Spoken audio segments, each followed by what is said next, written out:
Assalamualaikum warahmatullahi wabarakatuh, Bang Jan di sini. Di video kali ini saya akan membagikan tutorial cara mematikan daya tablet Redmi P2 9.7.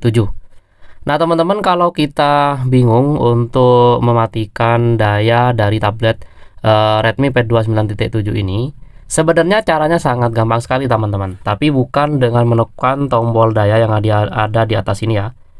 Kalau kita tekan, dia tidak menampilkan menu daya, tapi dia akan mengaktifkan Google Assistant atau asisten digital.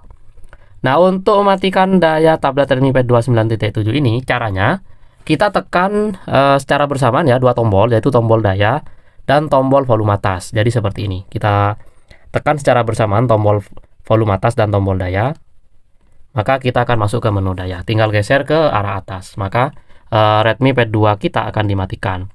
Agar kita tidak perlu repot-repot menekan dua tombol untuk mematikan daya, kita bisa mengaturnya dengan masuk ke setelan seperti ini.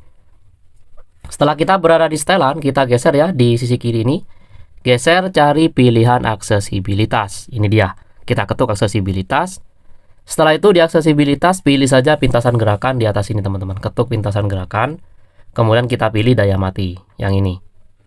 Ada dua pilihan. Sementara secara default yang digunakan yang ini, teman-teman. Tekan tombol daya dan volume naik secara bersamaan. Kita pilih saja yang ini, agar tidak perlu menekan dua tombol untuk mematikan daya. Kita coba mematikan daya dengan menekan tombol yang atas. Tekan dan tahan. Agak lama sedikit. Nah, akan muncul menu daya. Jadi seperti itu ya, teman-teman, cara mematikan daya tablet Redmi P2 9.7. Semoga bermanfaat. Kurang lebihnya saya mohon maaf. Wassalamualaikum warahmatullahi wabarakatuh.